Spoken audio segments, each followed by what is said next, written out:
कृषकस्तम। और कंस देखो देवकी की विदाई में इतना प्रसन्न है। कंस ने रथ की बागडोर पकड़ लिया और कहा कि मैं अपनी बहन देवकी को स्वयं विदाई करेंगे, इसके ससुराल पहुंचाएंगे। मैं इतना प्रसन्न हुआ कंस, और कंस तुरंत बागडोर पकड़ लिया और लेकर के चल दिया हमारा रथ हाथ से। और जब मथुरा और आगरा के बीच में, आगरा के जैसे आगरा पहुंचने वाले, मथुरा तो इसका नहीं है, आगरा पहुंचने वाला, जबकि वसुदेव जी आगरा के हैं, तो आगरा के राजा थे। तो जैसे आगरा पहुंचने वाले तो देवताओं ने कंस के प्रेम को देख नहीं सके।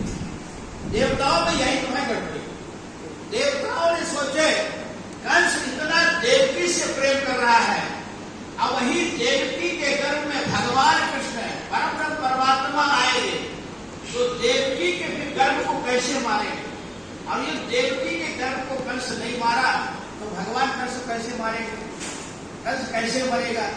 तो ये देवताओं ने देखे को अच्छा नहीं लगा कि कंस देवकी से प्रेम कर रहा। उसी समय देवताओं ने आकाशवाणी कर दिए। देवताओं ने कहे अस्या अष्टमाष्टमो गर्भो हंतायाम महसे बुधा। कंस ने आकाशवाणी सुना। देवताओं ने कहा ये कंस, तू जिससे प्रेम इतना कर रहा, उसी के गर्भ से अष्टम गर्भ तेरा काल होगा, तेरा काल होगा। इतने कंस सुनते कंस का प्रेम रफू में लफू हो गया, और कंस रथ से उतरा, कंस मुकुट उतारा और देवकी का हाथ पकड़ करके रथ से खींच लिया, और न्याय से तलवार निकाला, और देवकी का बस वध ही करने वाला है। उसी समय वसुदेव हाथ जोड़े खड़े, और देवकी कहना चाहती है कि मेरा भाई क्रूर स्वभाव का है, अत्याचारी है, इसका तो प्रेम थोड़ा सा, कहते कि घर के वृत्ति जथा नहीं, दुष्टों का क्रोध, दुष्टों का प्रेम थोड़ी देर तक रहता और फिर अपने क्रोध में आ जाते हैं। अगर कंस, ये कंस क्रोधी उत्पाती क्यों है? ये वृषेक का पुत्र, वृषेक के कुल में ऐसा क्यों हो गया? कहते जिसका जैसा माता पिता उसका बेटा, माता पिता जैसा बेटा पड़ता है, लेकिन ये माता पिता का सर इसके ऊपर क्यों नहीं पड़ा? इसलिए नहीं पड़ा, ये सच में ये उपसेक का बेटा नहीं है, ये तो नाम मात्र है।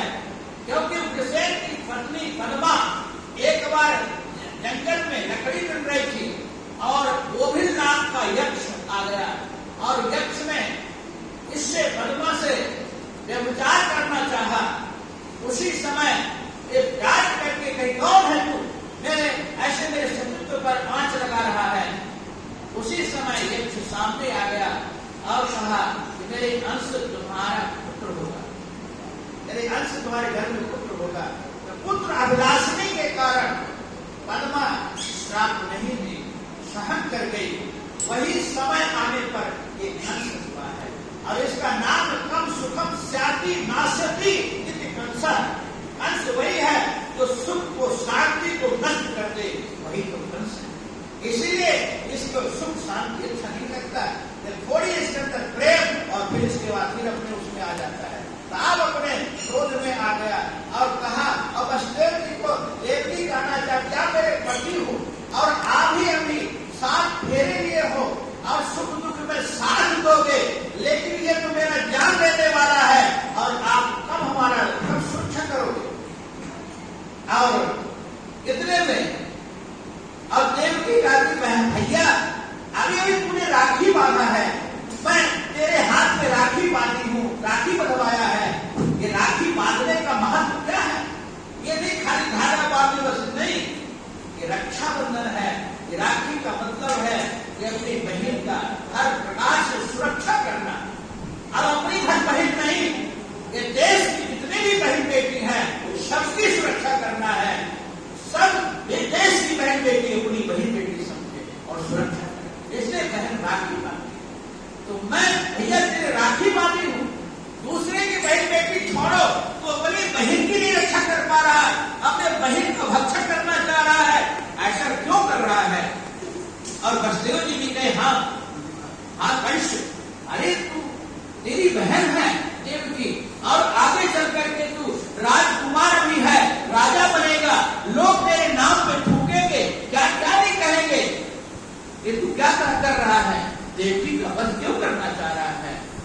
वासुदेव जी से कंस ने कहा, आपने नहीं सुना? बोले क्या? बोले अभी अभी आकाशवाणी हुई है कि इसी के गर्भ से अष्टम गर्भ मेरा काल होगा। तो हमने सोचा ना रहेगी बांस ना बजेगी बांसुरी, बहुत बढ़िया, ये पेड़े को ढा देंगे, फिर कहां से गर्भ आएगा? वसुदेव ने, वाह तेरी बुद्धि बहुत बढ़िया। अजय बताओ, तेरे को देवकी से डर है कि देवकी के गर्भ से डर है? कंस कहा कि मुझको देवकी से डर नहीं है, हमको तो देवकी के गर्भ से डर है। वसुदेव कहे, देवकी क्यों मार रहा? हम वचन देते तेरे को, प्रतिज्ञा करते हैं, जितने भी देवकी के गर्भ होंगे वो सब तेरे को मैं दे दूंगा। जिससे तू भय भी कहा है वो तो मेरा भय मुक्त कर दूंगा। ऐसा वसुदेव जी ने प्रार्थना प्रतिज्ञा लिए है। और ये बस महाराज छोड़ दिया कंस ने, वसुदेव और देवकी अपने आगरा मंडल में गए। और इधर अब महाराज जैसे पहला पुत्र कीर्तिमान हुआ तो वसुदेव की प्रतिज्ञा लिए उस बालक